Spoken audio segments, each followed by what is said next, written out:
En Radio Proverso, La Estantería, llegamos al corazón de la literatura. Dirige y presenta Tomás Sánchez Rubio.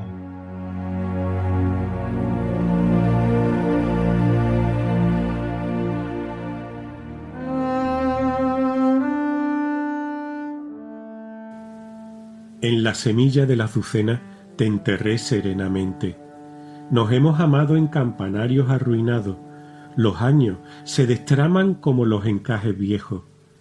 Te estoy buscando en todas partes, Señor, pero tú sabes que es poca cosa.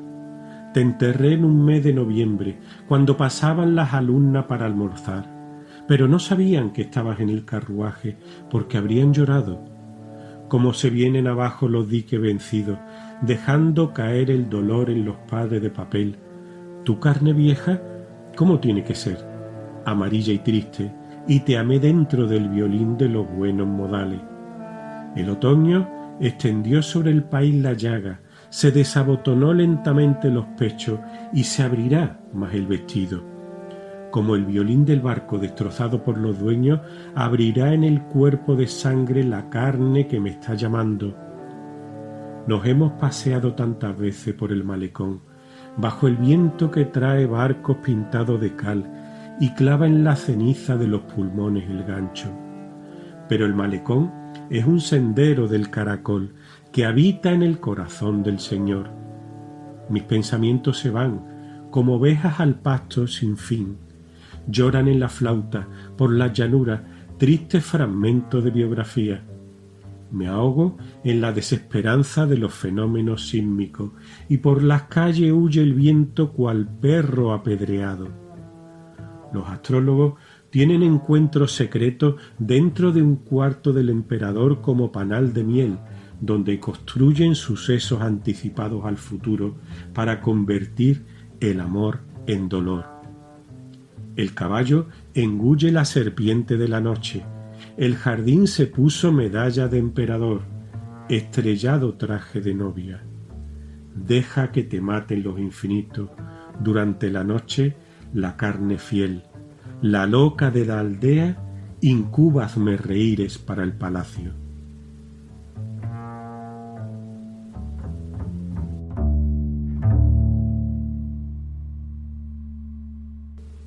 Efectivamente, como muchos de vosotros, amigas y amigos, habréis adivinado, los versos que acabo de leer pertenecen al singular poema dividido en 3 partes titulado Tristeza doméstica. Su autor, el poeta, ensayista y artista francés de origen rumano, Tristan Tzara.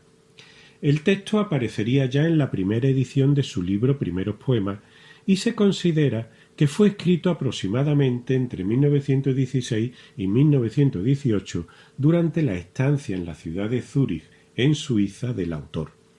La traslación al castellano del poema se debe al escritor, traductor e hispanista también rumano Darie Novachanu.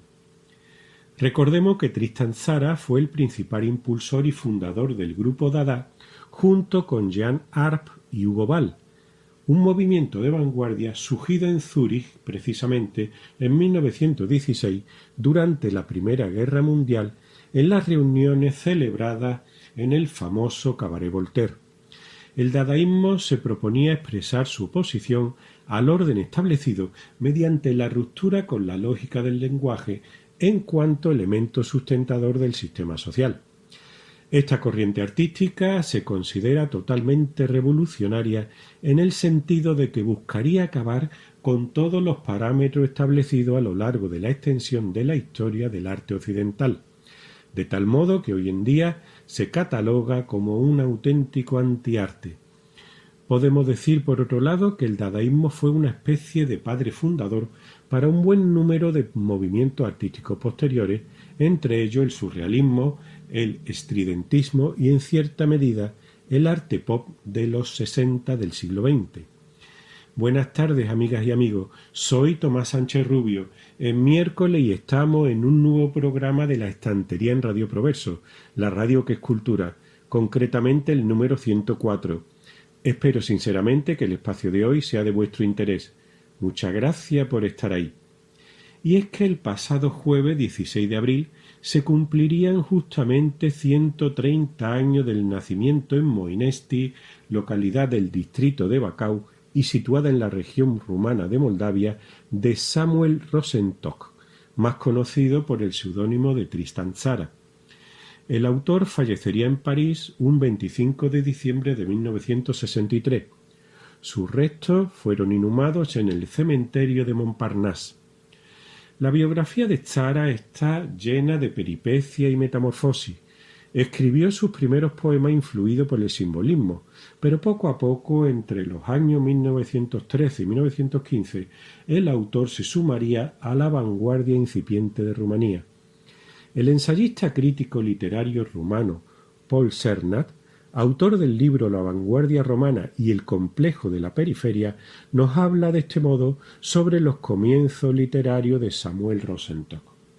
Tzara no formó parte del movimiento de la vanguardia propiamente dicha de Rumanía, sino que se manifestó sobre todo como un artista underground, junto con el poeta Ion Vinea y el artista plástico Marcel Iancu.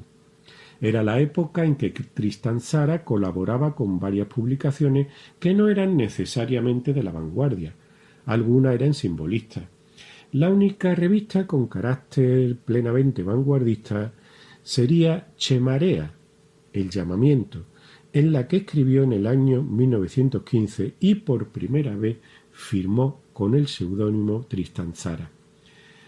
Nos añade Cernat que tal sobrenombre tiene su historia, que fue creado mitad por Samuel Rosenstock, mitad por Ion Vinea, y es un seudónimo polisémico, igual que Dada es también un término polisémico. Y es que el nombre Tristan Tzara sería inventado en una época en la que el escritor soñaba con abandonar la periferia europea en que había nacido para afirmarse en un idioma de circulación internacional. De forma que su seudónimo sugiere este estado de espíritu, ya que parece que viene a significar algo así como triste en el país. En rumano recordemos que Tzara significa país. Posteriormente, en 1924, Samuel Rosenstock cambiaría de manera oficial su nombre por el de Tristan Tzara en todos sus escritos. Amigas y amigos de la estantería, es un placer para mí presentaros a la primera invitada de hoy en el programa. Nacida en Catania, Sicilia, Rossana Rosa di Grazia ejerce desde hace años como profesora de lenguas modernas. Sin embargo, particularmente considero que es mucho más que eso.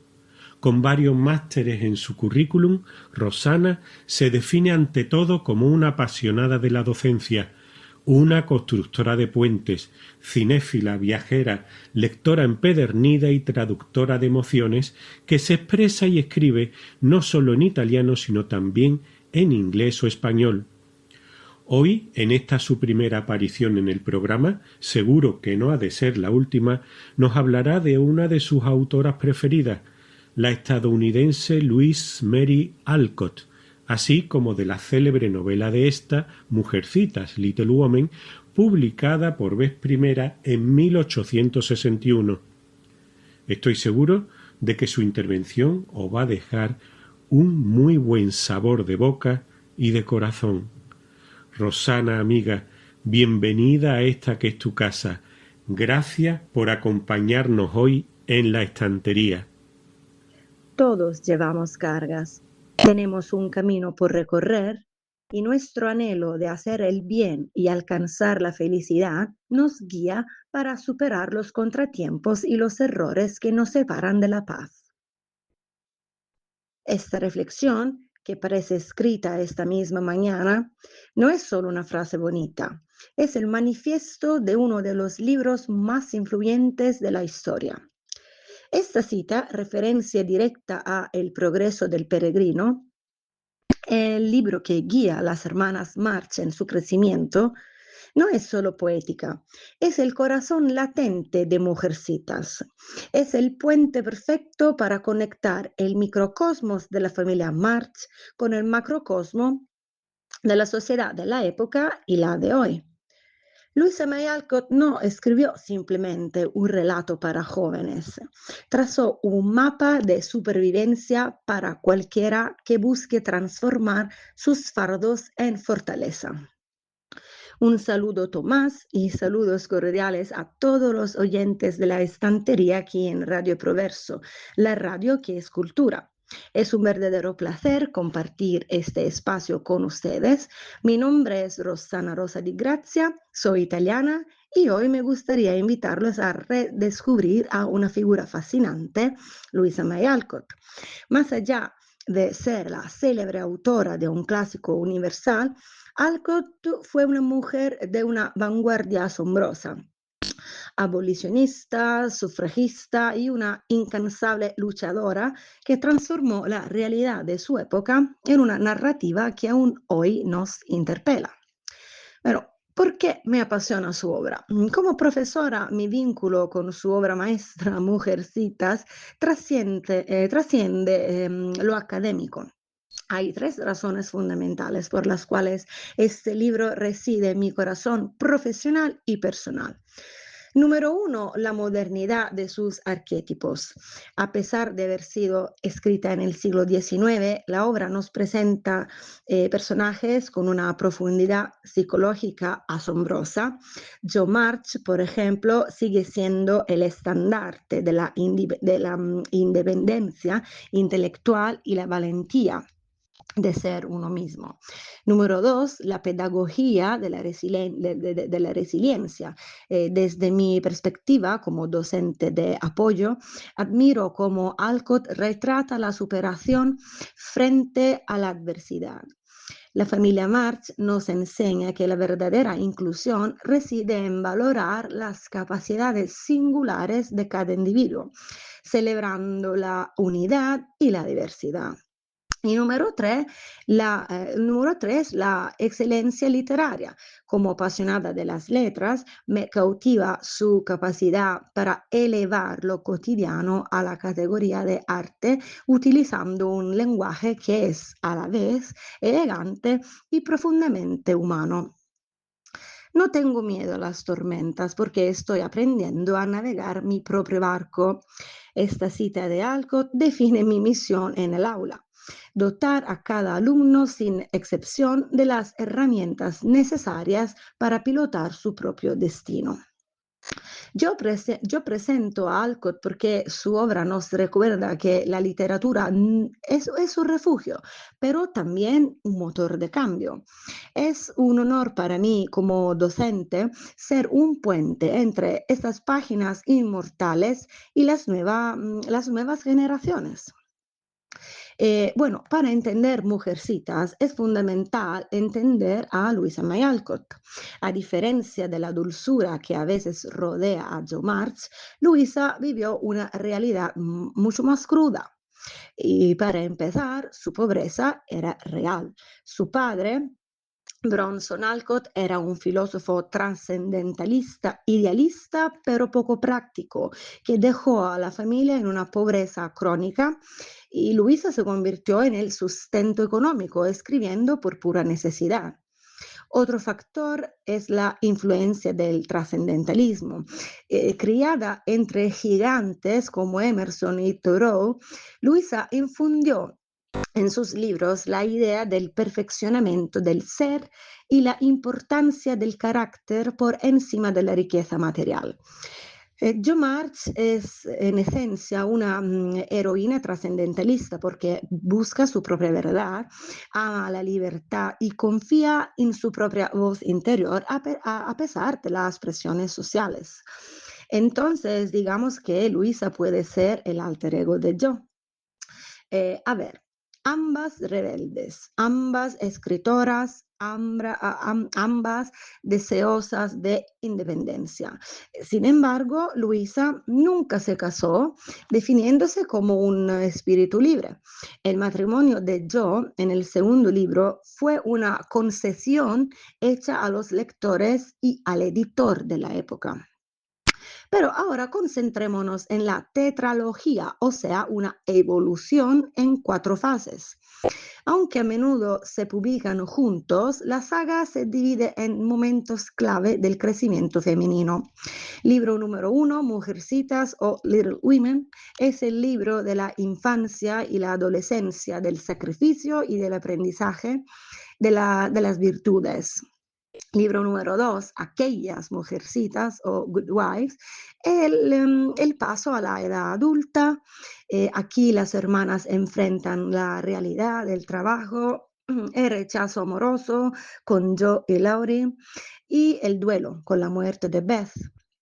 Libro número 3, Hombrecitos o Little Man, cuando Joe cumple su sueño de ser educadora.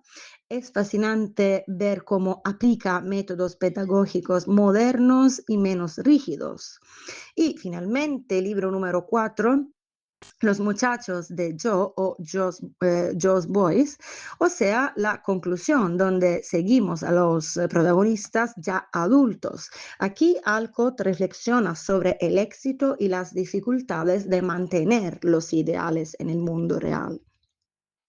El verdadero milagro de Louisa May Alcott fue dar a cada mujer un arquetipo con el cual identificarse, sin juzgar sus diferentes ambiciones. Las hermanas March son rostros de la feminilidad. Meg representa la feminidad tradicional, pero con una conciencia realista de las fatigas domésticas y las limitaciones económicas. Yo es el arquetipo de la rebelde y de la carrera profesional. Demuestra que el intelecto de una mujer no debe estar subordinado al de un hombre. Beth representa el alma del hogar, pero también el símbolo del sacrificio. Representa la fuerza que reside en la amabilidad y la resiliencia silenciosa. Y Amy, a menudo subestimada, es quizás el personaje más moderno.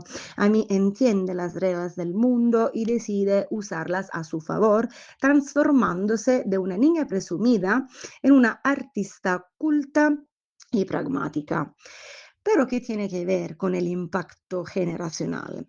Durante décadas, Jo March fue la razón por la que miles de niñas tomaron una pluma por primera vez. Alcott legitimó la ambición femenina convirtiendo lo cotidiano en algo heroico y el deseo de autonomía económica en algo aceptable. En síntesis, ¿por qué leerla hoy? Alcott supo equilibrar el sentimentalismo de la época con un pragmatismo mordaz. No oculta que ser una mujer en el siglo XIX significaba luchar contra límites físicos, legales y sociales.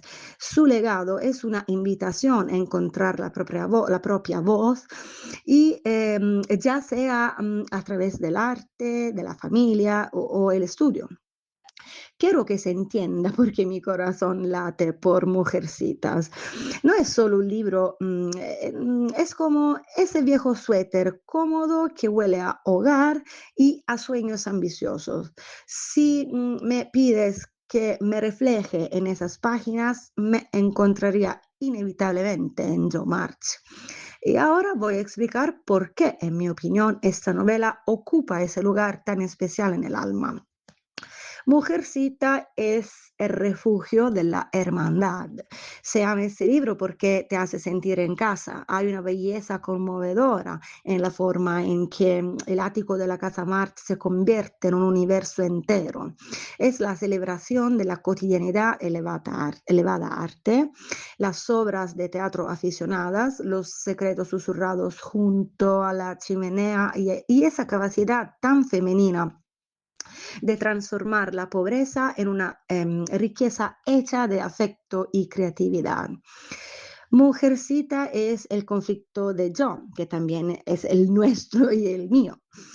Yo me veo reflejada en Jo porque ella es pura inquietud intelectual. Como ella, yo también vivo entre palabras intentando darle un sentido al mundo a través de la narrativa. La independencia, la pasión, la vulnerabilidad. Jo parece de acero, pero su corazón se rompe por Beth. Y el miedo a que el tiempo pase demasiado rápido, llevándose consigo la infancia. Quizás amas el libro porque tú también sientes esa tensión entre querer conquistar el mundo y querer proteger lo que amas. Mujercita es la belleza de las imperfecciones. A diferencia de muchas heroínas literarias de la época, las hermanas March no son perfectas. Amy es vanidosa, Meg es un poco materialista, Jo es irascible y mordaz. Te gusta porque es honesto. Nos recuerda que podemos equivocarnos, enfadarnos y fracasar, pero mientras volvamos hacia el faro de nuestra integridad y nuestra familia, todo estará bien. Mujercitas es mi favorito porque te susurra que tus sueños, por muy grandes o fuera de lugar que parezcan, son válidos. Te enseña que la verdadera ambición no es solo el éxito, sino permanecer fiel a uno mismo. Y ahora vamos a ver qué pasó en el cine. Como profesora de literatura me resulta fascinante observar cómo el séptimo arte ha traducido la esencia de este libro a través de los años, adaptando su mensaje a los ojos de la época. Y comparar las versiones cinematográficas de Mujercitas es como mirar un mismo diamante a través de diferentes luces. Cada directora ha proyectado su propia visión de Jo y como yo me siento tan identificada con ella, aquí les presento un análisis de las tres interpretaciones más icónicas. El clásico de 1949, con una estética de Technicolor vibrante, destaca por la interpretación de Elizabeth Taylor como Amy. Es una versión que apuesta por el encanto nostálgico y la calidez del hogar. La versión de 1994 para muchos es la adaptación definitiva con Winona Ryder como Jo. Esta película capturó magistralmente la sensibilidad feminista y el espíritu rebelde de la autora, convirtiéndose en un referente generacional. Y la visión de 2019 es la adaptación más audaz y moderna. La directora juega con la cronología y pone el foco en la ambición económica y creativa de las mujeres. Lo fascinante de estas películas es ver cómo, sin importar la década, la historia de las March sigue emocionando, demostrando que los clásicos nunca mueren, sino que se reinterpretan. ¿Y cuál es la mejor? Si buscas la emoción pura y la atmósfera navideña de los March, la de 1994. Si buscas la inspiración feminista y un ritmo más ágil, la de 2019. Para mí, la Jo de 2019 es la que más resuena con mi naturaleza digital, siempre analizando, siempre creando y cuestionando las estructuras. Pero la de 1994 es la que me hace llorar cada vez que Lori le propone matrimonio y ella con el corazón roto pero firme le dice que no. Imaginar a Jo March en 2026 es fascinante porque aunque el mundo ha cambiado, su esencia, esa mezcla de ambición feroz, lealtad familiar y una pizca de caos social es eterna. Como alguien que comparte su ADN creativo, así es como veo a Jo hoy. Jo March, la creadora de contenido con propósito, yo no solo escribiría novelas, sería una escritora multiplataforma, probablemente tendría una plataforma de boletines increíblemente exitosa, donde publicaría ensayos personales y crónicas sobre la vida urbana bajo un seudónimo para mantener algo de misterio. Sería esa chica que ves en una cafetería con unos auriculares de diadema escribiendo furiosamente en su portátil pegatinas de Support Local Libraries mientras ignora su café frío. Estaría luchando contra la inteligencia artificial, irónicamente como yo misma, no como yo ella, defendiendo que el alma humana y las experiencias reales no pueden ser reemplazadas por algoritmo. Yo en 2026 se olvida de los corsés, su uniforme sería de género fluido, de segunda mano, camisas de hombre de lino, pantalones anchos y sus infaltables botas Dr. Martens desgastadas. Su refugio no sería un ático polvoriento, sino un estudio diminuto en un barrio bohemio lleno de plantas que olvida regar y estanterías que crujen por el peso de los libros físicos. Y usaría un teléfono con la pantalla un poco rota porque siempre está corriendo de un lado a otro. ¿Y qué opinan de sus relaciones en la era digital? Lori sería el vecino hombre de influencia o el hijo de una familia tecnológica rica. Tendría una racha de 1000 días en Snapchat, pero yo lo dejaría en visto cuando él se pone demasiado sentimental por WhatsApp. Con Beth, yo sería su mayor protectora, le crearía una lista de reproducción en Spotify para calmar su ansiedad y mantendrían el contacto por FaceTime constantemente. Con Amy, las dos tendrían debates intensos sobre el arte comercial. Mientras Amy tendría una estética perfecta en Instagram, yo se negaría a usar filtros, por ejemplo. El profesor Beer sería ese profesor universitario de literatura o un editor de una revista independiente que la desafía intelectualmente en hilos de Twitter.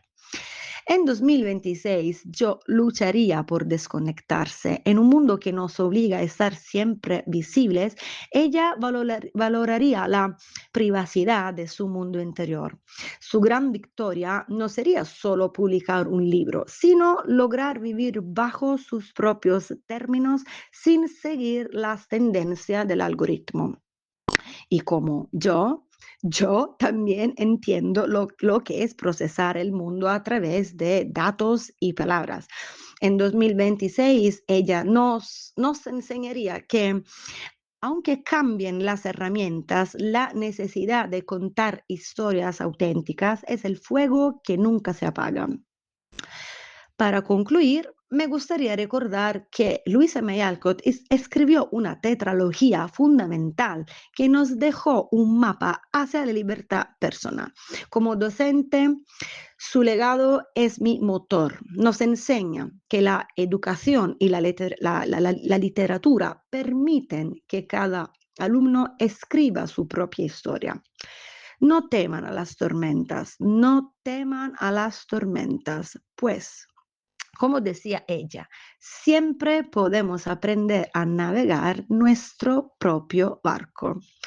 Muchas gracias por su compañía. Hasta luego. Besos.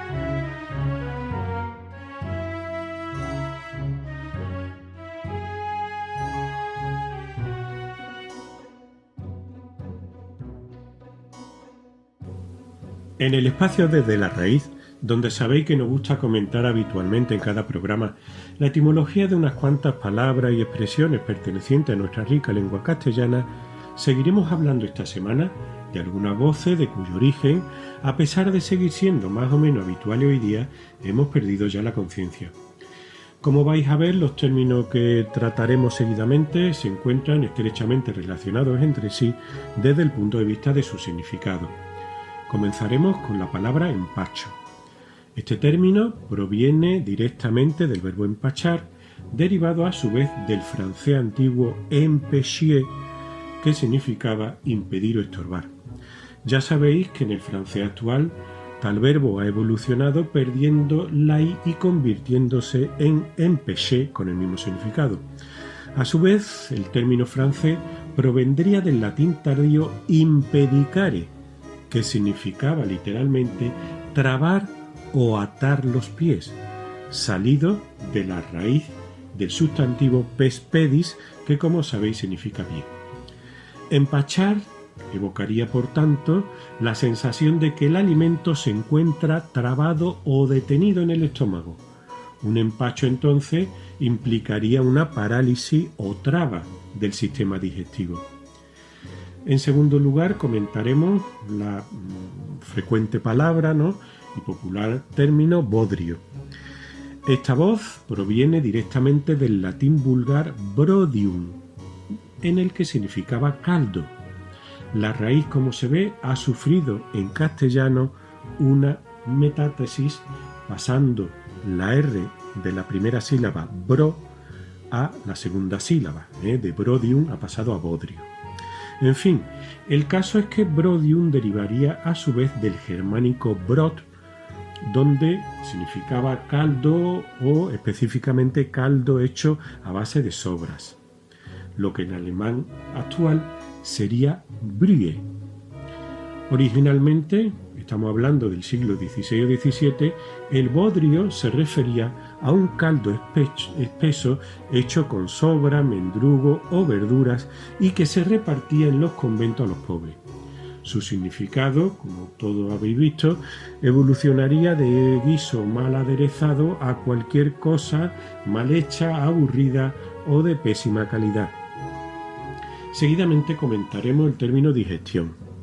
Esta palabra proviene directamente del latín digestio digestionis, que significa acción y efecto de dividir, separar o distribuir. Deriva el sustantivo digestio del verbo digerere, que ya de por sí significaba distribuir y separar, y que estaba compuesto por el prefijo dis, por una parte, que indica dirección múltiple o separación, y la raíz del verbo gerere, que se traducía por llevar o gestionar. Literalmente significa entonces digerir, de donde vendrá digestión, pues llevar aparte o repartir, refiriéndose a la separación que tiene lugar dentro de nuestro organismo de los nutrientes de los alimentos. En cuarto lugar, comentaremos el término almuerzo. Diremos que almuerzo proviene directamente del latín vulgar admordium, sustantivo derivado de admordere, que significaba morder ligeramente. Admordium evolucionaría a admorsus, con el significado de mordisco o bocado.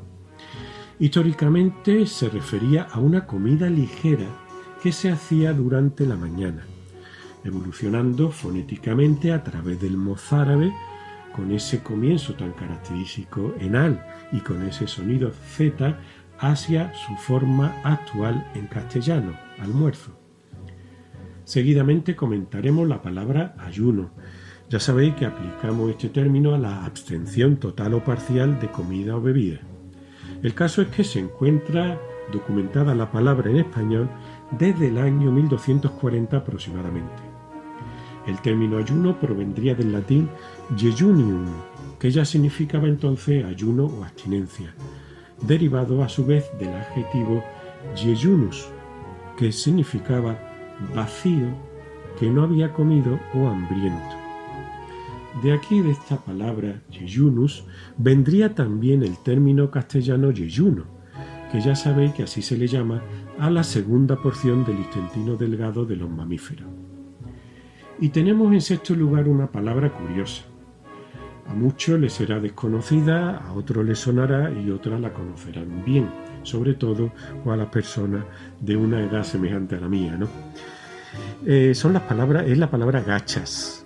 Diremos que gachas proviene probablemente del latín vulgar cacabulus o caculus, diminutivos a su vez de cacabus, que significaba olla o caldero.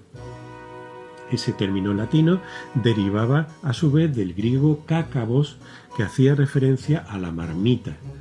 Originalmente se refería pues la gacha o la gacha al recipiente de barro utilizado para cocinar, pasando después a denominar esa conocida comida espesa o cremosa que muchos de nosotros hemos hemos probado, a veces con deleite, a veces con un cierto fastidio. Y bueno, para terminar tomaremos la palabra brebaje, y nunca mejor dicho, ¿no? Bien, diremos que brebaje proviene del francés antiguo breuvage, significando bebida, y evolucionando al francés actual como beverage. A su vez, derivaría este término del latín vulgar biberaticum, formado a su vez a partir de la raíz del verbo latino vivere, que como sabéis significa beber. El caso es que se incorporaría este término al español a finales del siglo XIII, adoptando el sufijo age, puesto que al entrar en el castellano se cruzó con la palabra autóctona brebajo, que hacía referencia a una mezcla de harina y agua, derivado a su vez del mismo verbo vivere del latín.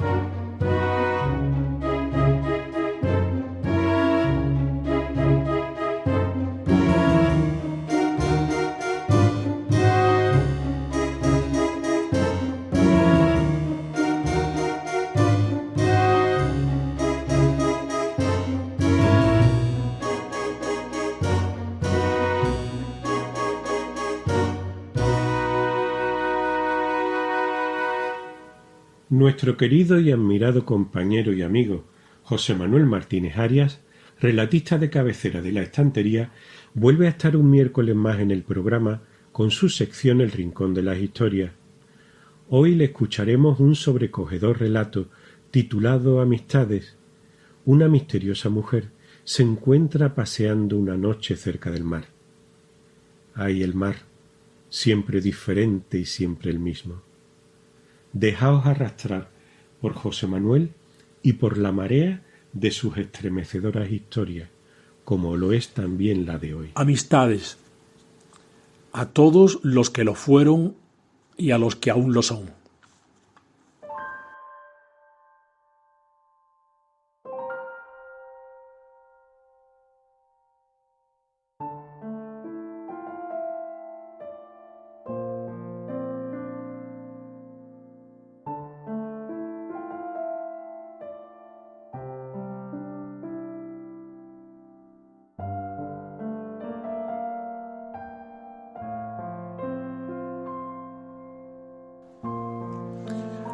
Yo soy el único testigo de lo que ocurrió en el puerto la noche del pasado jueves, dijo el hombre que acababa de entrar en el bar del repostadero.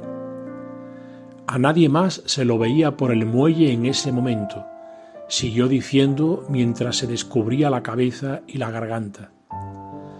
Yo y nadie más la seguía a ella, a esa mujer extraña que llegó hace 2 semanas a este lugar miserable que ni nombre tiene, quitándose el abrigo y colgándolo del perchero de la esquina de la casa.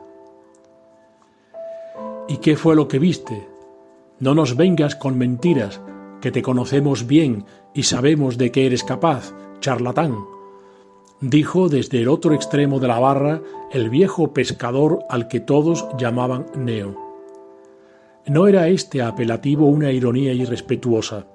Su nombre verdadero, el que figuraba en su partida de nacimiento, era Neoptólemo, pero los años y los dijes, a fuerza de acortarlo, lo habían dejado en Neo, aunque no eran pocos los que ya comenzaban a llamarlo N, en un intento macabro de acabar con él, de desaparecerlo, antes de que le llegase su hora, verdadera también. ¿Que qué fue lo que viste?, insistió Neo sin esperar a que el hombre terminase de colgar el abrigo. Yo estaba fumando en la plazoleta de la capilla cuando la vi llegar con la cabeza mirando al suelo y las manos en los bolsillos. Cruzó la plaza sin levantar la mirada, ni siquiera al pasar delante de la cruz, y se dirigió al puerto. ¿A dónde irá esta mujer ahora?, me pregunté, y decidí seguirla a ver a dónde iba. Caminaba rápido. Quiero decir que no iba paseando, que parecía que tenía una cita o una tarea. Esto me animó aún más a seguirla a una cierta distancia, como ocultándome, como no queriendo que ella se percatase de mi presencia, como queriendo observarla en secreto y sin ser notado. Estas palabras, observarla en secreto, fueron amplificadas por el silencio del bar. Todos esperaban expectantes de las palabras que yo estaba profiriendo y más aún por las que pretendía proferir. Cuando llegó al muelle se detuvo ante el largo espigón que se adentraba en el mar. Continué describiendo. Se encaramó a él y ahí permaneció unos instantes, quieta, arriba, como si fuera una estatua de piedra mirando a la oscura boca del mar. Entonces, en ese momento fue cuando yo empecé a preocuparme por lo que esa mujer pretendiese hacer. ¿Qué hacía esta señora, sola y en la noche, con las manos en los bolsillos del abrigo, sobre el espigón y mirando al mar, como si le estuviese preguntando algo, como si indagase en él? ¿Qué querría? Salí a la luz de un farol para que me viese y que esto sirviera para disuadirla de lo que quiera que ella pretendiese. No recuerdo si llegué a gritarle, pero sí estoy seguro de que ella no me oyó. Tal vez las olas chocando contra las rocas del espigón o su concentración en lo que fuese le impidieran oírme, si es el caso que yo llegase a gritarle. Ella comenzó a andar sobre el estrecho espigón en dirección a la punta. Yo quise seguirla, pero tropecé en la negrura de la noche y cuando pude incorporarme ya ella había avanzado hasta más allá de la mitad de su trayectoria hacia la nada, aunque pude observar también que no marchaba muy deprisa. Más bien, al contrario, caminaba con tranquilidad, dejando que el viento, húmedo y salado, le moviese los cabellos y las gotas salpicadas por las rocas le mojase el rostro y los ojos. Pude ver cómo se detenía cuando llegó a la punta del espigón levemente iluminada por la boya que anuncia a los marineros la entrada del puerto. En ese momento se produjo lo imposible. Del mar, del viento, de las olas y de las rocas, del agua salada, surgió una voz. Yo juro aquí y hoy por Dios que el mar le preguntó por sus deseos. ¿Qué quieres, mujer, que vienes cada noche a este punto de la ancha tierra y nada pides? A lo que ella, puedo asegurarlo, lo juro, respondió: sola me dejaste, a todos te llevaste. No quiero que me devuelvas a amigos nuevos, como cada noche me dices, inmenso mar. Quiero que me los devuelvas tales y como eran los viejos, a todos y con todos sus vicios, tales y como eran, gritó.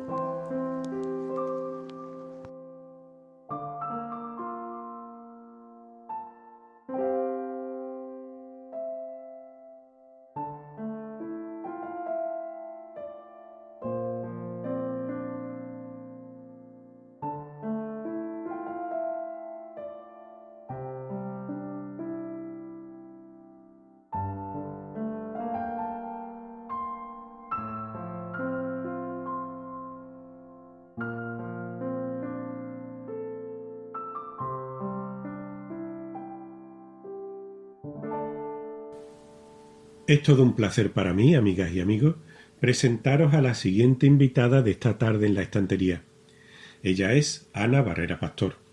Reconocida escritora, novelista y dramaturga sevillana, nos visita hoy para hablarnos de su interesante y rica trayectoria vital y creativa, así como de esa intensa pasión precoz por la historia, la literatura y el teatro, que se ha materializado con el tiempo, sobre todo en 3 obras teatrales y en 2 novelas históricas de notable y merecido éxito.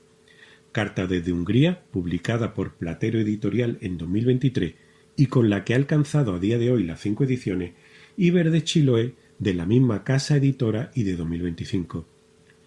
Recordemos que el municipio de Bormujos, localidad a la que está estrechamente vinculada la autora, galardonaría a Ana Barrera el 28 de febrero de 2025 durante un acto de celebración del Día de Andalucía y en reconocimiento a su obra con una mención de honor por su valiosa labor cultural y literaria. Por otro lado, los pasados 16 y 17 de abril tuvimos ocasión de disfrutar con la representación, en el Teatro Juan Diego de Bormujos precisamente, de su divertida pieza teatral Vérsame, vérsame mucho, a cargo de Teatral Atarazana y bajo la dirección de Paloma Manzano. Por mi parte os recomiendo vivamente que consultéis la página de Instagram de la autora, que se llama Ana Escribivir, así como la entrevista que le haría el 1 de abril de 2025 el periodista Fernando Pérez Ávila acerca de su más que notable obra narrativa. Ana, amiga, muchas gracias por acompañarnos esta tarde en el programa. Bienvenida a esta que es desde ahora tu casa. Hola a todos, soy Ana Barrera Pastor. Muchas gracias por invitarme a vuestro programa La Estantería. Y bueno, pues os voy a hablar un poquito de mí. Yo soy autora de novela y de teatro. También me gusta escribir poesía, pero bueno, no es muy fuerte. De hecho, bueno, tengo 2 novelas publicadas que entrarían dentro de género drama social, que es lo que más me inspira a la hora de escribir novelas. Se titulan Cartas desde Hungría y Verde Chiloé, y tengo 3 obras de teatro, de las cuales pues una se ha puesto ahora a mediados de abril sobre los escenarios, por lo que bueno, os podéis imaginar lo ilusionada que estoy. Y sin embargo en teatro pues escribo comedia. No me preguntéis por qué. A los que escribís sabéis que bueno, cuando nos visita la inspiración pues es como es. De hecho, en una de estas 3, bueno, no, en 2, en Vérsame, vérsame mucho, que es la obra de teatro que van a representar, como su propio nombre indica, Vérsame, pues bueno, es una comedia muy simpática, donde un finado, un muerto, solamente se puede poner en contacto con los vivos si habla en verso. Y tengo otra de ellas, de estas 3 obras de teatro, titulada Nobleza Obliga, ambientada en el siglo de oro, donde escribo madrigales, sonetos, romances, con lo que aunque la poesía no sea muy fuerte, pues como podéis ver me gusta mucho practicarla y me gusta la poesía. Pero me voy a centrar sobre todo en mis novelas, Cartas desde Hungría y Verde Chiloé, y en mis comienzos, en cómo comencé a escribir. Como casi todo el mundo que escribe, yo comencé desde niña pues haciendo mis pinitos pues para mí, porque me gustaba escribir relatos, pequeñitos poemas y además yo tenía pues digamos que como modelo, como inspiración a mi abuelo materno, mi abuelo José, que aunque él decía que era analfabeto, pues no lo era en absoluto, porque sabía leer, sabía escribir y tenía una sensibilidad pues increíble. Él desde pequeño, cuando éramos nosotros pequeños, nos leía poemas de Campoamor, que esas yo las entendía menos, era pequeña y yo recuerdo que me aburrían soporíferamente en aquella época y me reí y me leía muchas fábulas. Las fábulas me encantaban. Samaniego, bueno, nosotros, mis hermanos y yo nos pirrábamos, pero es que además él las leía y más que leerla también nos las recitaba, entonces nosotros lo disfrutábamos muchísimo y a él también le gustaba componer algunas cositas, entonces quizá ese fuese mi modelo. Y después escritores que me inspiran, sobre todo siempre lo digo, Miguel Delibes me encanta, me gusta muchísimo, y Lorca también me gusta mucho, el teatro de Lorca sobre todo tiene una sensibilidad pues increíble.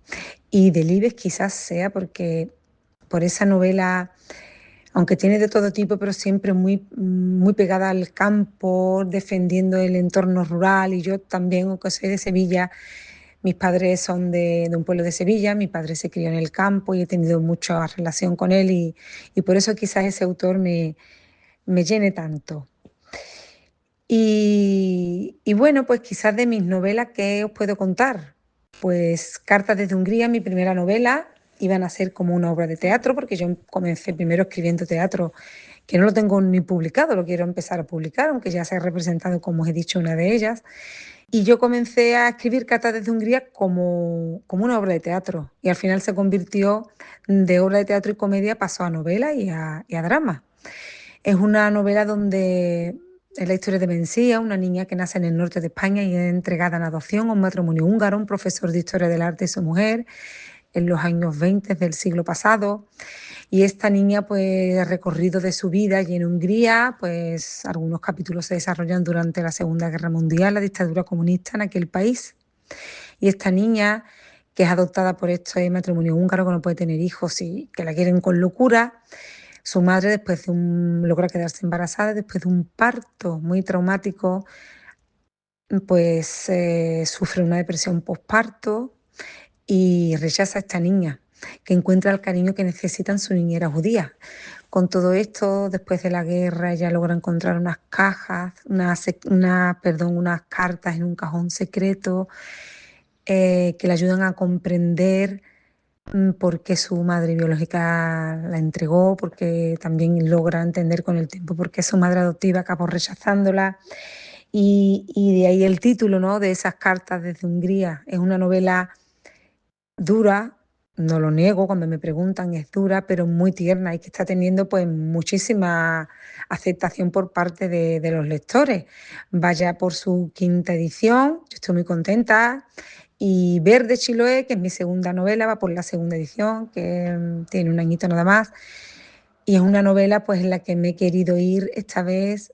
En mis dos novelas he querido hablar en ellas a la vez. He rodeado dos escenarios diferentes en España y en Hungría, y esta vez fue en España con Verde Chiloé y en la isla de Chiloé, al sur de Chile.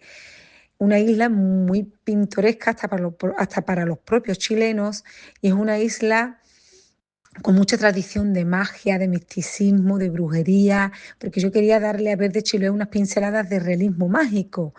Y en esta novela, pues mi protagonista, bueno, tengo dos protagonistas femeninos, una protagonista chilena que es una machi, una chamana, allí le dicen machi, que de pronto aparece en un cortijo andaluz, nadie sabe por qué, y ella pues nos va a contar toda su historia a través de los ojos de Soledad, a través del verdor de los ojos de Soledad. De ahí la portada de mi novela, que la verdad es que es muy bonita. Si tenéis curiosidad por verla, la portada de Verde Chiloé me la hizo Antonio Álvarez Gordillo, que es un autor sevillano que hace sobre todo dibujos sobre mapas antiguos, y me encontró este mapa de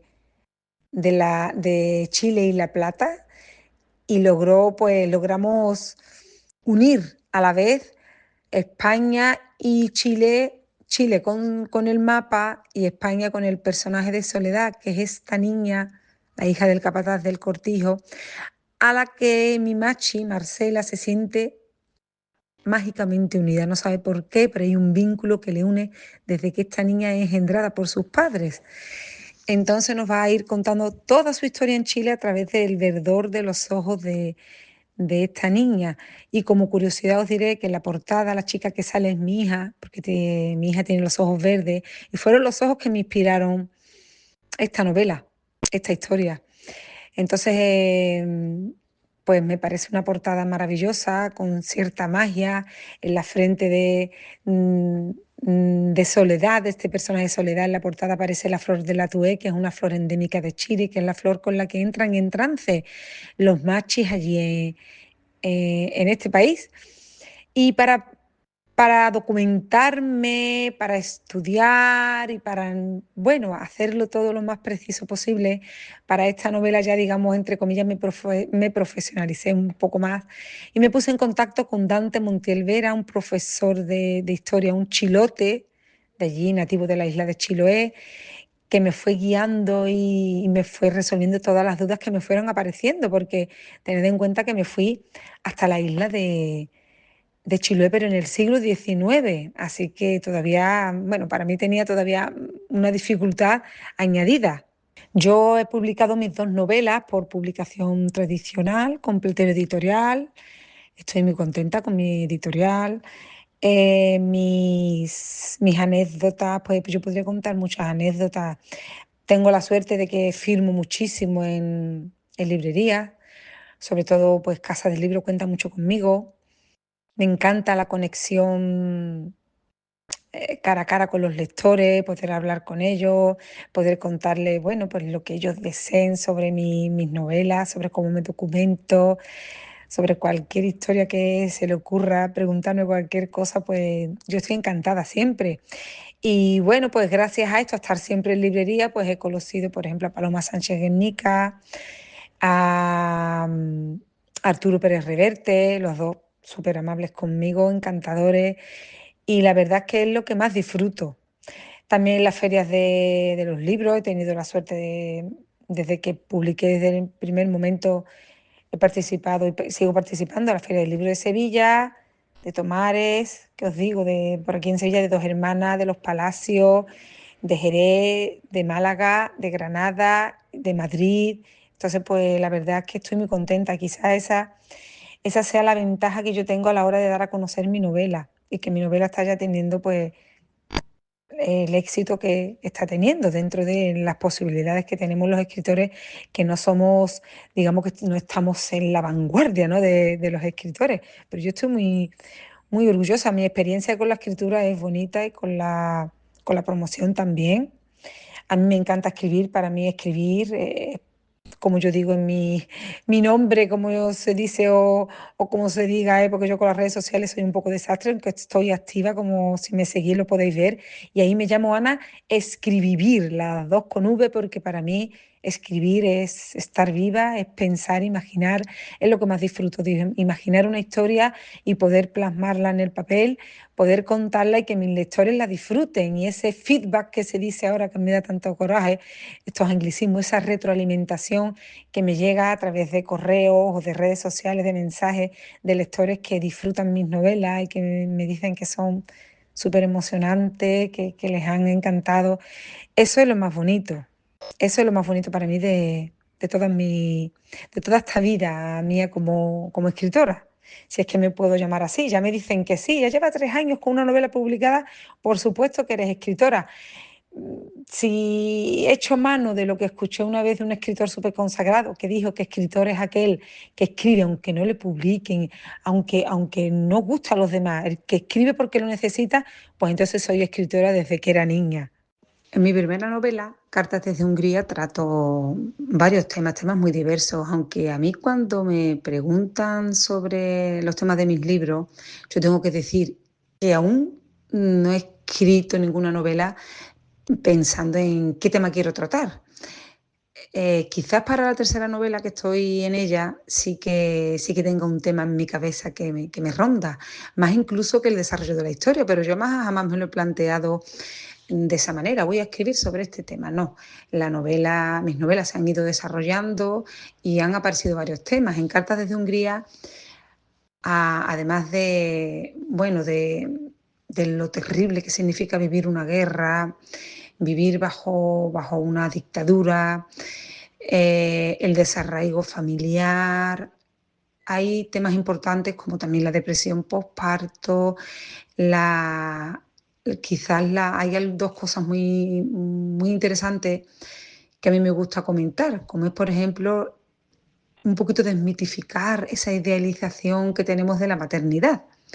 Esa maternidad que siempre nos han pintado como, bueno, ideal, que tiene que ser, bueno, maravillosa, tú das a luz y desde el primer momento, y bueno, pues no es así, desgraciadamente. Muchas veces hay partos complicados, incluso durante el embarazo, adaptarte a ese hijo. Yo quería tratar este tema también, me parece muy interesante. Y otro tema también es la necesidad que tenemos cuando somos niños de ser queridos por lo importante que es criarte en un ambiente de seguridad, en un ambiente de amor, con una figura paterna y materna que tú te sientas ahí, pues imaginarse, ¿no?, lo que tiene que ser un niño que no se sienta querido por uno de sus figuras paternas o por las dos. Debe ser terrible. ¿Cómo eso influye en tu desarrollo futuro como adulto? en tu forma de ser, en tu carácter, en tu forma de enfrentar la vida. Son temas que yo trato en mi novela. Es verdad que yo en mi novela, cuando me preguntan por qué me fui a aquella época, a los años 20, 30, es simplemente por gusto, porque a mí me encanta la época de entreguerras, me gustan las corrientes artísticas, tanto en arquitectura como en escritura. De hecho, Alphonse Mucha, que es un pintor que también era cartelista, muchos lo conoceréis, me encanta y de hecho aparece en la novela. De entre los unos cuantos personajes que aparecen reales, pues aparece uno de ellos, es Alphonse Mucha. ¿Y qué puedo contar más? Aparte de los temas de estos personajes que aparecen, como también Agent Sanfree, después el resto de personajes pues son ficticios.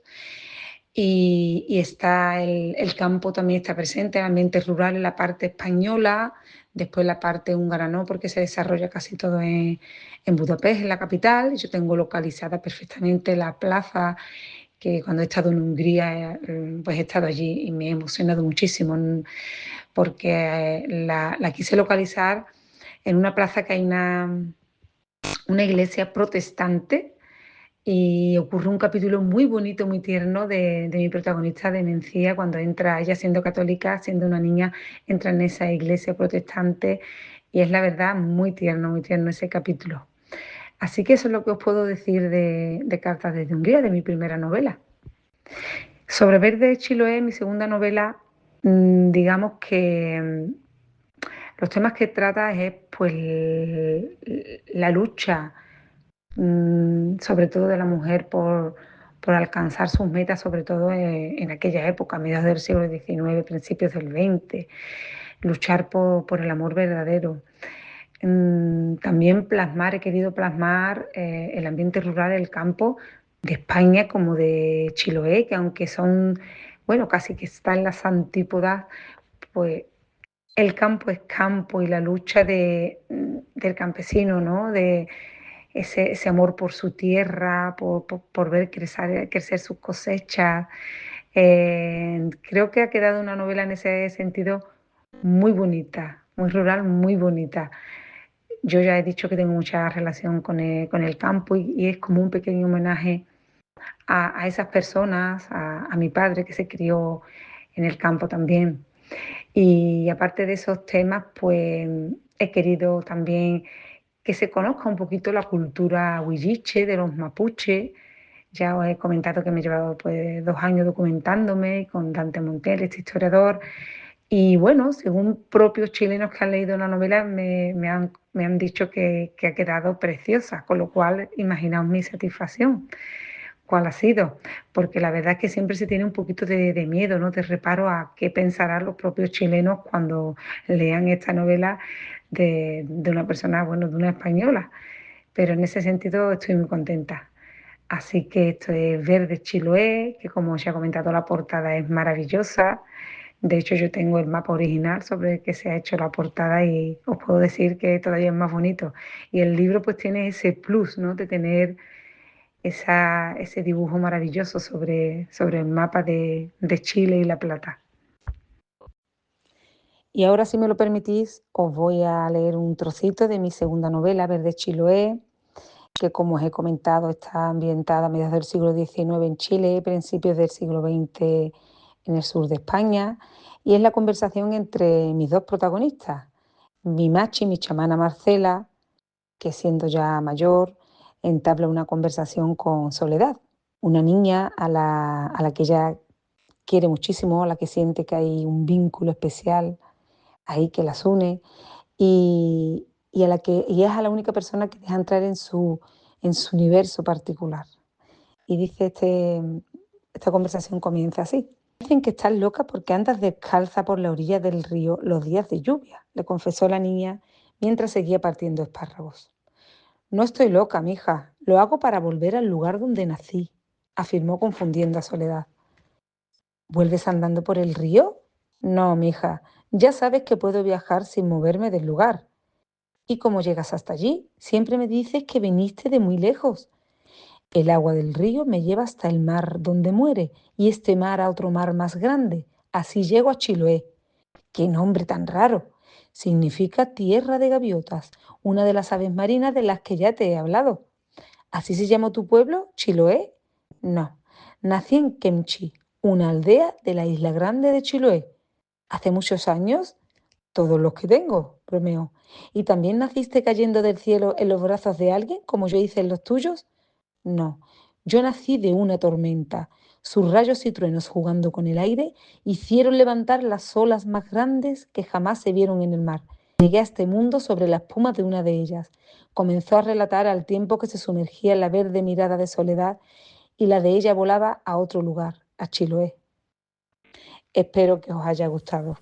Amigas y amigos, la escritora, poeta y narradora natural de Santa Cruz de Tenerife, donde reside, Loreto Pereira García, vuelve a acompañarnos un miércoles más con su sección Un tiempo para leer, donde nos habla habitualmente de sus autores, autoras y lecturas preferidas. Hoy, como siempre, Loreto nos va a deleitar con su rica y original evocación, mucho más que una simple reseña bibliográfica, de la novela de 2019 La vida a ratos, obra de Juan José Millás, reconocido escritor y periodista valenciano. Podéis encontrar la novela publicada por la editorial Alfaguara. Disfrutad de este tiempo para leer de la mano de nuestra admirada Loreto Pereira. Háganle caso y sigan leyendo. Mi madre carraspeaba en la iglesia. Igual había 500 personas oyendo misa y yo me encontraba en un banco alejado del suyo. Pero sabía que era ella y la localizaba al instante.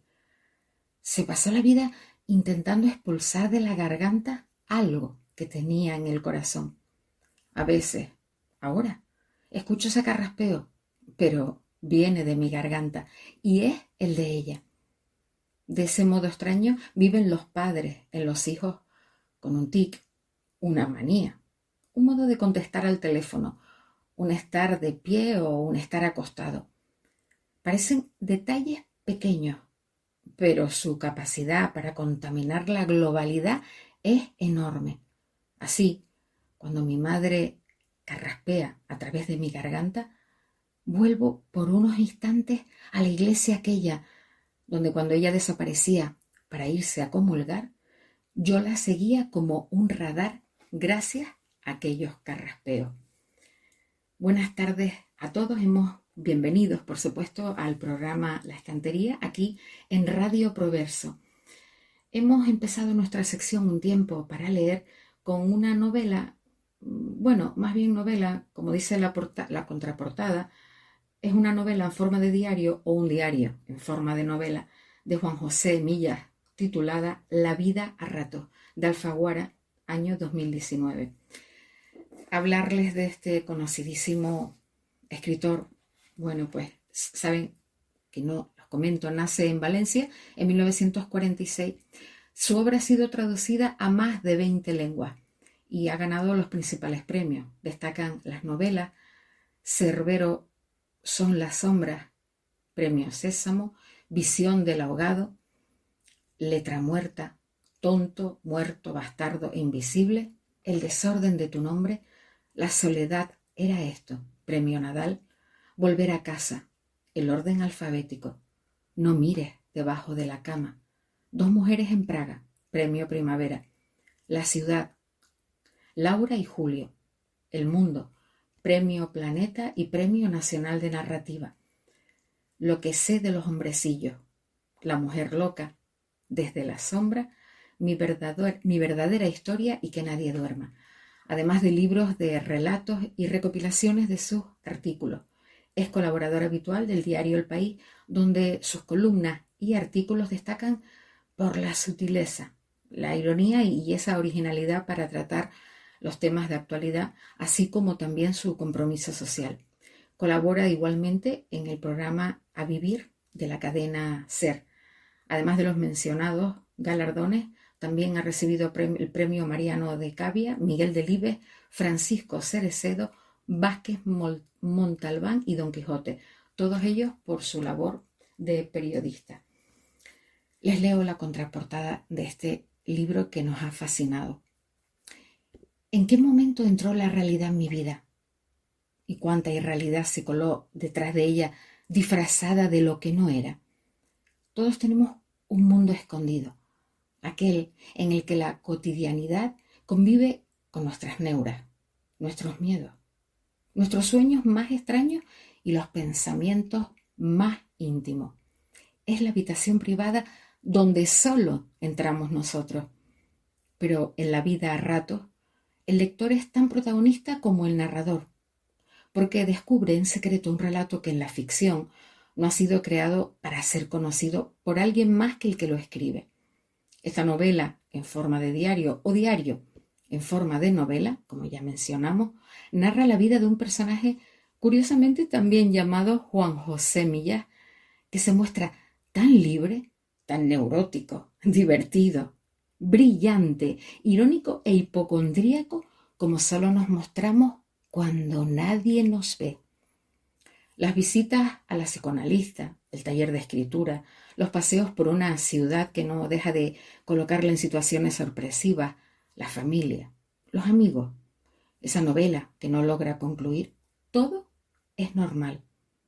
Todo parece anodino hasta que al volver una esquina de la realidad aparece lo extraordinario, lo surrealista y nos deslumbra. Hemos vuelto a saborear este libro en una segunda relectura porque el autor, como saben los que ya lo han leído, usa la ironía en su máxima escala para hacernos reír unas veces y reflexionar otras. Lo cierto es que sus frases permanecen en ti y le sigues dando vueltas aun cuando cierres el libro. Sus 477 páginas las vas pasando con entusiasmo y al ser en capítulos, semanas cortas, en total 194, todo rueda con agilidad y parece que estás leyendo a su lado mientras él escribe lo que escribe. Hay que confesar que es el primer libro del autor que nos hemos leído.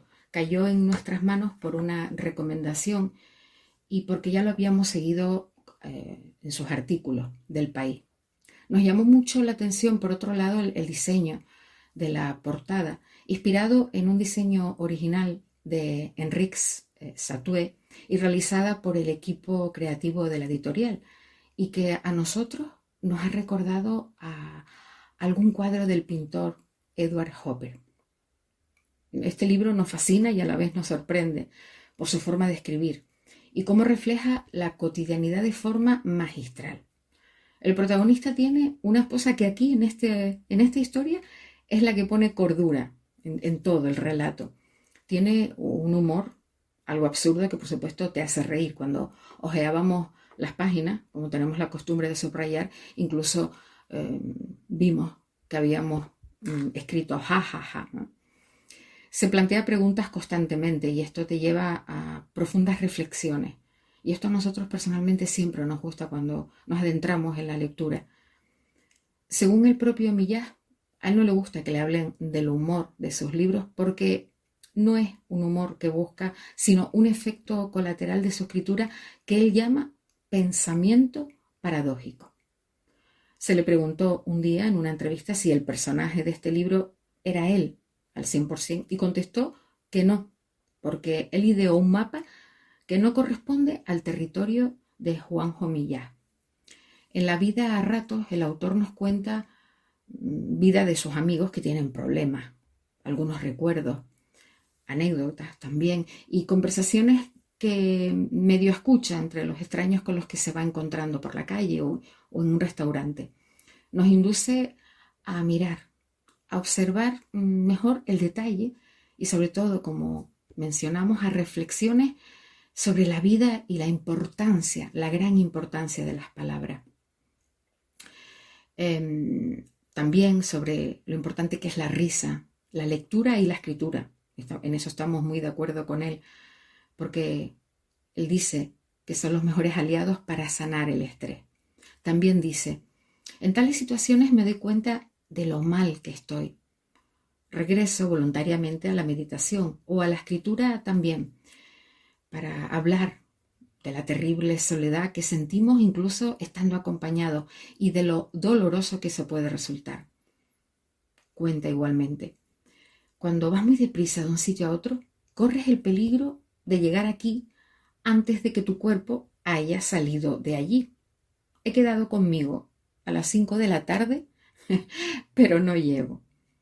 El protagonista vive en permanente conflicto, con él mismo en realidad. Millás escribe en un tono muy vivo que te hace muy fácil la lectura, además, como dijimos, de apasionante. Son 477 páginas que a veces presenta dramas y otras que lo hace escribe de forma hilarante, como por ejemplo cuando comenta: nos pidió consejo acerca de su madre, a quien no sabía si ingresar o no ingresar en una residencia. Comprendí que el mundo está mal, muy mal, y que juré, en vano, que el mundo no lograría contagiarme su malestar. No cabe duda de que la vida, a ratos, refleja a su autor en sus reflexiones, y esas reflexiones te conducen de forma inexorable a darle esa vuelta a los temas de los que él trata, como la reflexión sobre la existencia, el ateísmo, la enfermedad, junto a la dolorosa soledad, el paso del tiempo, la creación literaria. Y queremos terminar con algunas de las frases que más nos han marcado. En este caso, la que dice: y se escribe desde el desacuerdo. Escribir es un modo de colocar unos puntos de sutura sobre la herida que provoca esa situación incoherente. Pero la condición para seguir escribiendo es que la herida no acabe de cicatrizar. Y queríamos terminar con esta lectura.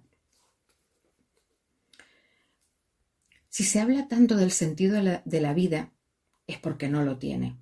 También se habla mucho del plan cuando se tuerce. El lenguaje se inventó para nombrar lo ausente. Lo presente está ahí, al alcance de la mano o de la vista. ¿Qué clase de sentido es ese? Ninguno, cero. Como alguien que se pasara la vida en una oficina. Creo que no me ha venido bien tropezar con este reportaje sobre animales de piscifactoría. Me he identificado con ellos. Hay gente que cuando habla dice más de lo que pronuncia, los poetas, y gente que dice menos de lo que articula, los políticos.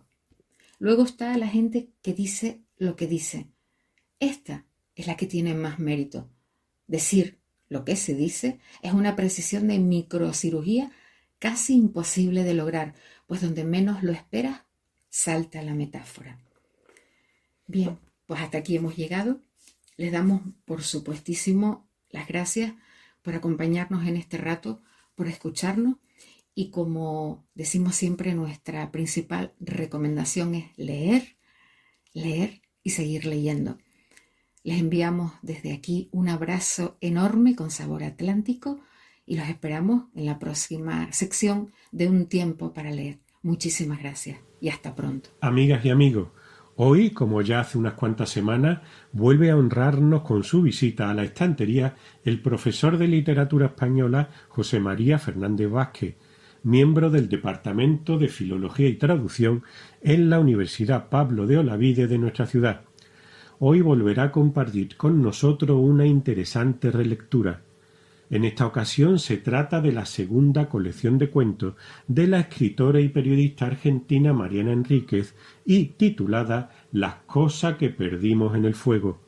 Podéis encontrar la obra de 2016 publicada por la editorial Anagrama. Disfrutad de las palabras de José María y de sus peculiares y sabrosas relecturas. Muy buenas, queridos oyentes de la estantería. En nuestro programa de hoy también cruzamos el charco, pero esta vez nos trasladamos al Cono Sur, a Argentina, para comentar el libro Las cosas que perdimos en el fuego, de Mariana Enríquez, nacida en Buenos Aires en 1973. Las cosas que perdimos en el fuego es una recopilación de cuentos de terror publicada en 2016. Bien es cierto que de esta autora podríamos comentar cualquier obra y acertaríamos en la recomendación, desde su primera novela, Bajar en lo peor, que gira, tal vez con tintes autobiográficos, en torno a la vida de un grupo de jóvenes en Buenos Aires que recorren el mundo del alcohol, las drogas, la violencia y el amor hasta su última colección de cuentos. Un lugar soleado para gente sombría, cuyo cimarrón invita a la lectura. La producción literaria de esta autora bonaerense es amplia y diversa. Recoge novelas, cuentos, ensayos, crónicas. Mariana Enríquez es una maestra del terror. Sus 3 colecciones de cuentos giran en torno a este tema: Las cosas que perdimos en el fuego, Los peligros de fumar en la cama y el ya citado Un lugar soleado para gente sombría. El género de terror no es un género que salga a relucir de manera frecuente en las recomendaciones al uso, pues se ha entendido como un género menor. Es una percepción errónea. Se puede decir que le falta pedigrí literario. Además, en muchos casos, sus autores también se dedican a la ciencia ficción o la fantasía moderna. Pero el género tiene autores clásicos como Gustavo Adolfo Bécquer, Emilia Pardo Bazán, entre otros en las letras hispánicas. Y si traspasamos nuestras fronteras idiomáticas, citamos como referente clásico a los maestros Poe, Lovecraft o Daphne du Maurier, autora inglesa y escritora de Los pájaros, que todo el mundo llama de Hiko. Sería injusto para el género de terror y sus lectores no mencionar a Stephen King, maestro indiscutible de esta novelística, pero el terror nace ligado a la oralidad y la transmisión de mitos y de leyendas ancestrales, sucesos inexplicables que pueblan las aldeas y los caminos, las ciudades y sus barrios, y que encuentran en el cuento moderno su medio natural de expresión. A los libros se suele llegar de la mano de alguien, se lee una crítica, se recibe una recomendación, o en muchos casos, a través de un paseo entre los anaqueles de una librería. En el caso de Las cosas que vimos en el fuego, el texto apareció en las manos de mi hija, y tras un comentario normal, cuando lo acaben me lo deja, pasamos a comentar los cuentos. La lectura de cuentos de terror o no permite hacer una lectura común, viendo cuáles son los relatos que más nos han gustado, y si hay coincidencias, si están bien logrados. En esta colección de 11 cuentos tienen como ojo central a la mujer. La mujer provocará el terror o padecerá las consecuencias de este. La mayoría de los cuentos están escritos en primera persona. Este procedimiento narrativo acrecienta la sensación de terror entre los lectores, que se identifica de manera más cercana con los protagonistas del cuento. La compenetración con la historia narrada es fundamental para que se produzca el efecto deseado. El lector no debe dudar del terror, debe dejarse engañar por una historia donde sobrevuela siempre, entre dudoso, el límite de lo real y lo fantasioso. En el caso de Enríquez, no solo encontramos narraciones de terror al uso. Utiliza sus relatos como elementos de denuncia social y política. No se olvidan los elementos sobrenaturales como muertos resucitados, seres fantasmagóricos. Así, en el cuento que abre la colección, El chico sucio, cuyo nombre indica una declaración de intenciones, supone también una crítica a la situación social de una Argentina real, empobrecida y mísera, un Buenos Aires con lugares concretos, Plaza Garay, Plaza Constitución, donde se entienden las dinámicas, los horarios, no es peligroso o es menos peligroso. Zonas ocupadas por narcotraficantes, drogadictos, travestis. 2 veces me robaron en la avenida, señala la protagonista. Y más adelante, las policías les tenía permitido robar en la avenida, señalando la corrupción del sistema. El cuento que da el título al volumen, Las cosas que perdimos en el fuego, es una denuncia del maltrato a la mujer que impregna la sociedad occidental, no solo porteña. Las primeras mujeres sobrevivientes habían empezado a mostrarse, a tomar colectivos, a comprar en el supermercado, a tomar taxis y subterráneos, a abrir cuentas de banco y disfrutar de un café en las veredas de los bares. Del mismo modo, en la narración Bajo el agua negra, critica la polución del riachuelo Matanza, un verdadero problema ambiental en Argentina, y también la tortura policial que arroja a detenidos a esa infecta corriente de agua contaminada, los desaparecidos de un régimen. Al lado de este río viven los desahuciados sociales. Los hijos de las familias que vivían cerca de esa agua, que la tomaban, aunque sus madres que intentaran quitarle el veneno hirviéndola, Se enfermaban, morían de cáncer en 3 meses, horribles erupciones en la piel le destrozaban brazos y piernas, y algunos, los más chicos, habían empezado a nacer con malformaciones. En los años intoxicados se relata la devastación que supuso la droga en los años 90 del pasado siglo en Argentina, a través de un grupo de amigas que actúan como verdaderas brujas. Nada de carne sobre nosotras es un cuento sobre la desolación de la anorexia y su componente psíquico. El verdadero terror en estos cuentos es la realidad que muestra, no la fantasía que imaginan o nos hacen imaginar. Los cuentos de terror de Mariana Enríquez aunan lo cotidiano con lo macabro y exploran los miedos y obsesiones de la sociedad actual. Aunque la trama de los cuentos de Enríquez se desarrolla en Argentina, la transmisión del miedo, de lo sobrenatural, de la violencia, de lo desconocido, tiene un enfoque universal. Es una colección de cuentos que atrapa. Yo me voy a decantar por los que siguen una clara línea de terror clásico, como serán El chico sucio, La casa de Adela o El patio del vecino, de tintes de terror con sobresalto final y algún cuento con cierto sentido del humor, casi divertido, en su terror amable como tela de araña. Queridos oyentes de la estantería, les dejo con Mariana Enríquez y les deseo que disfruten de un buen rato malo o de un mal rato bueno. Muchas gracias por su atención y nos seguimos escuchando.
Para lanzar un manifiesto es necesario ABC, irritarse y aguzar las alas para conquistar y propagar muchos pequeños y grandes ABC, y afirmar, gritar, blasfemar, acomodar la prosa en forma de obviedad absoluta, irrefutable, probar el propio non plus ultra y sostener que la novedad se asemeja a la vida como la última aparición de una cocote prueba la esencia de Dios.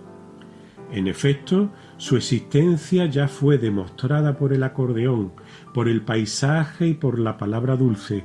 Imponer el propio ABC es algo natural y por ello deplorable, pero todos lo hacen bajo la forma de cristal, bluff, Madonna, o de sistema monetario, de productos farmacéuticos o de piernas desnudas invitantes a la primavera ardiente y estéril. El amor, por lo nuevo, es una cruz simpática que revela un a mí que me importismo, signo sin causa, frágil y positivo. Pero también esta necesidad ha envejecido. Es necesario animar el arte con la suprema simplicidad, novedad. Se es humano y auténtico por diversión, se es impulsivo y vibrante para crucificar el aburrimiento. En las encrucijadas de las luces, vigilantes y atentas, espiando los años en el bosque. Yo escribo un manifiesto y no quiero nada, y sin embargo digo algunas cosas y por principio estoy contra los manifiestos, como por lo demás también estoy contra los principios, decilitros para medir el valor moral de cada frase. Demasiado cómodo, la aproximación fue inventada por los impresionistas. Escribo este manifiesto para demostrar cómo se pueden llevar a cabo al mismo tiempo las acciones más contradictorias con un único y fresco aliento. Estoy contra la acción y a favor de la contradicción continua, pero también estoy por la afirmación. No estoy ni por el pro ni por el contra y no quiero explicar a nadie por qué odio el sentido común.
Enlazando, como solemos hacer, el final del programa con su comienzo, he querido acercarme al término de la estantería de hoy con otro texto de nuestro admirado Tristan Tzara, concretamente con un interesante fragmento del primer manifiesto Dada de 1918. El documento ironiza sobre la pompa de otros manifiestos vanguardistas, abogando por la contradicción y el rechazo a la lógica burguesa. Tzara defiende que el arte y la vida deben ser precisamente una contradicción constante, rechazando de este modo una sistematización del pensamiento. Para él, lanzar un manifiesto no es establecer una verdad absoluta, sino un acto de liberación y, paradójicamente, una manera de demostrar que no se cree en los manifiestos. Para Paul Cernat, el movimiento Dada era un anarquismo jovial, un anarquismo paradójico en el que los contrarios se reconcilian, en que el humor y la autoironía se valoran sobremanera. Las principales creaciones del movimiento eran formas de arte vivo, ya que para el dadaísmo la poesía estaba en la acción y la frontera entre arte y vida tenían que ser abolidas. Los manifiestos de Tristan Tzara son probablemente las principales obras del dadaísmo, pero no fue un movimiento creador en el sentido propio de la palabra. Lo que creó sería un concepto, una actitud y un estado de ánimo. Pero ¿cuál fue la trayectoria de la carrera de Tristan Tzara después de que acabara el dadaísmo? Nos lo cuenta el crítico Cernat en pocas palabras. Nos dice así: después de 1922, los dadaístas pasan con armas y bagaje a las nuevas corrientes, mucho más adaptadas al espíritu de la época. Me refiero al surrealismo y al constructivismo. Tzara optaría por el primero. Más tarde pasó de una actitud protestataria muy individualista al comunismo. De hecho, durante la Segunda Guerra Mundial se incorporaría a la resistencia francesa y en 1947 se afiliaría al Partido Comunista Francés. Su militancia se extendería hasta 1956, cuando, tras la invasión de Hungría por las tropas soviéticas para apagar la revuelta popular, se apartó del partido. Con el paso del tiempo cambia muchísimo su visión sobre el arte, también sobre la literatura concretamente. Hacia el final de su vida era totalmente otra persona que la de aquel periodo de 1916 a 1920. En este nuevo periodo, Tzara comienza a interesarse por el esoterismo de los antiguos textos medievales. Bueno, me despido por ahora de todos vosotros, amigas y amigos de la estantería. Espero que el programa de hoy os haya resultado realmente de interés y de provecho. Pronto, muy pronto volveremos a escucharnos. Gracias por continuar ahí.